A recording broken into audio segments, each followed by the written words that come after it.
I've worked with aspiring school leaders who've had years of teaching experience, advanced degrees, and even a polished resume, but they still weren't getting offers. But on the flip side, I've worked with aspiring school leaders who might have had a less impressive resume on paper.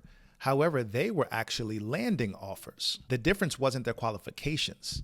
It was their ability to articulate those qualifications to a hiring committee so the committee could see how great of a leader they were going to be. So if you are preparing for your first school leadership role and you know that you are ready to take your game to the next level, this episode is for you.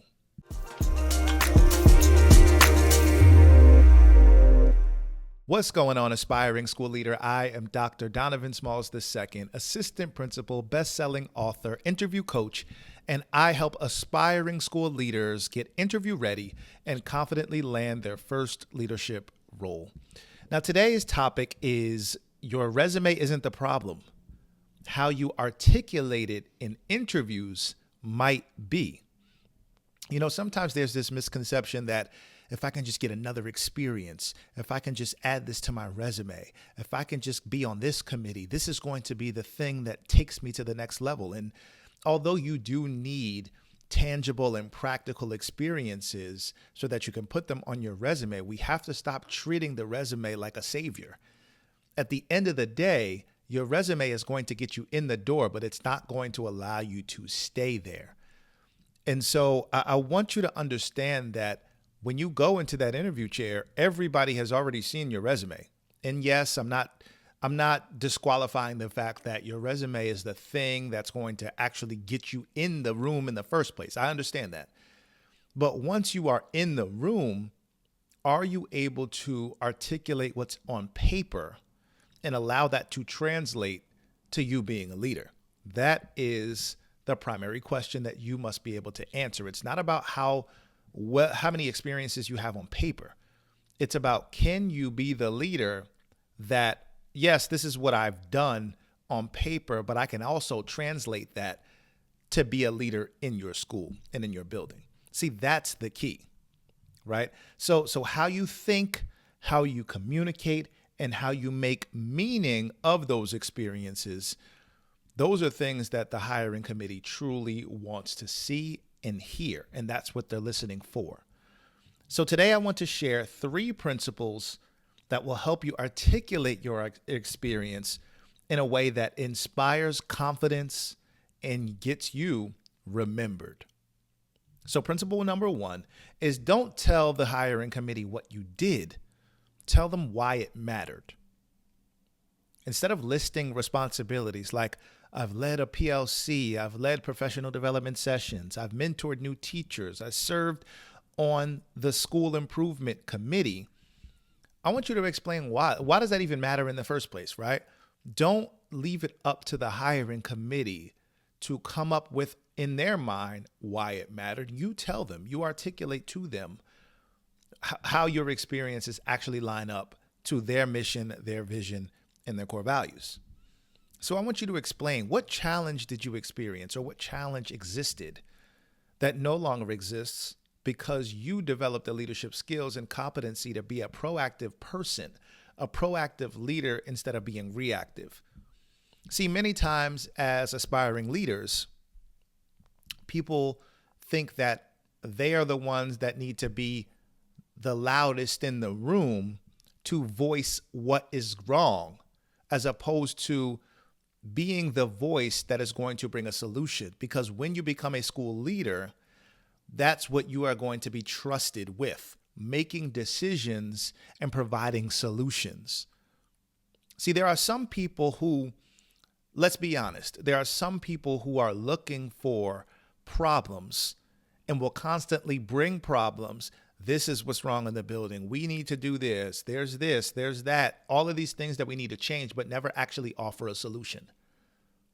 You have to be somebody that's going to be offering solutions if you're going to present a problem.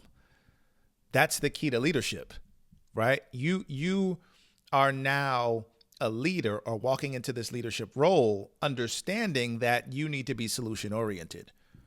You need to talk about what actions you've taken. And what impact did the decision that you made, like, what did it actually have? And it all doesn't have to be about improving grades, right? We understand as leaders that the best leaders are comprehensive leaders. Now, you might have heard me talk about this before, but I think sometimes there's an overemphasis on being an instructional leader and improving instruction without understanding that you actually need to be a comprehensive leader that is able to improve instruction, but is also to lead and manage a building, also able to lead and manage people. Also, like there's so many experiences and things that you are responsible for as a leader. If you want to be a great one, that you have to be in control of, not in control, but you have to be able to influence the dynamics that actually influence student achievement that don't necessarily have anything to do with improving instruction, right? So you have to be a comprehensive leader, and that's the impact that you want to be able to articulate rather. And so the key takeaway for principle number 1 is that responsibilities describe your job and what you did, but the impact actually demonstrates your leadership. So principle number 1, don't tell the hiring committee what you did. Tell them why it mattered. Principle number 2 is translate your experiences into leadership. See, most candidates stop at describing the task, right? This is what I've done. I've led PLCs. I'm a part of my MTSS committee. I've been able to look at data and do this and XYZ. Like, you can go on and on about the tasks that you were able to do in your teaching role. But strong candidates are able to explain, articulate how they influenced others, because leadership is influence. And you want to be the type of leader that people want to follow, not that they have to follow just because you have the title. See, if you're going to step into leadership and use your authority to try to get things done, then you actually don't have the influence that makes people want to follow you. See, you want to be a leader that people want to follow, not that they have to follow, right? That ultimately is going to help improve the authentic relationships within your building, improve the culture and climate within your building, as opposed to being somebody that's authoritative and you're coming in just telling people what to do. And that's just a reality of leadership. See, some people want to get into leadership because of their ego. Some people want to get into leadership because of unchecked things that they're personally going through, so that they can project that onto other people and tell them what to do. You don't want to be that person, right? You don't want to be an ego-driven leader. You want to be a servant leader, somebody who is secure in who you are to the degree where you don't have to flex authority, but you can actually create the relationships that people want to do what you're asking them to do because they know that you care about them. That's the type of leader that you want to be. So strong candidates also, they explain how they made decisions, how they built relationships, and how they improved outcomes.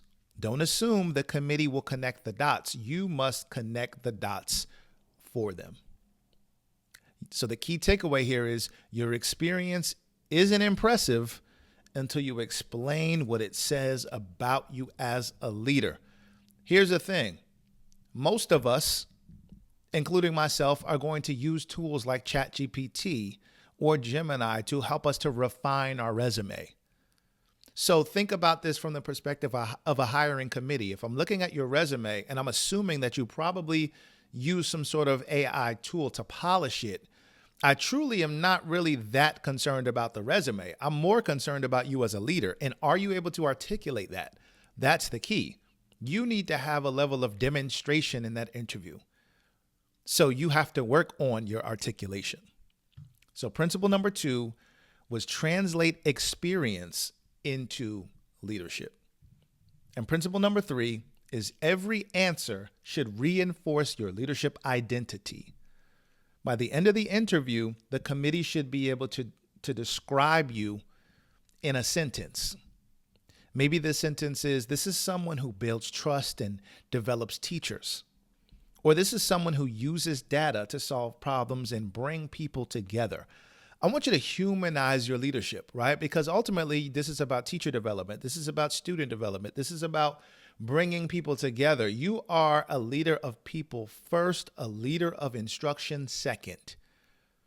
Sometimes we get it reversed. We think so much about instruction and improving academics. And okay, but what about the people that you're leading?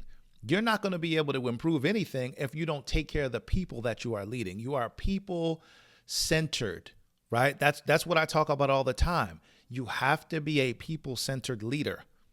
I'm not saying you capitulate to everything that they're asking you to do. I'm not saying that at all. But what I am saying is that you have a better chance of getting people to do what it is that you are asking them to do if you lead with influence and not authority. Be a people-centered leader. So here's our closing challenge today. I want you to think about these 3 questions. When you look at your resume, I want you to ask yourself, why is this important? What changed because of my leadership? And what does this reveal about the kind of leader that I am? See, people are more concerned about who you are as a leader, your leadership identity, than what you do. The tasks, the role, the responsibility that you will be transitioning into as a school leader, that's less important.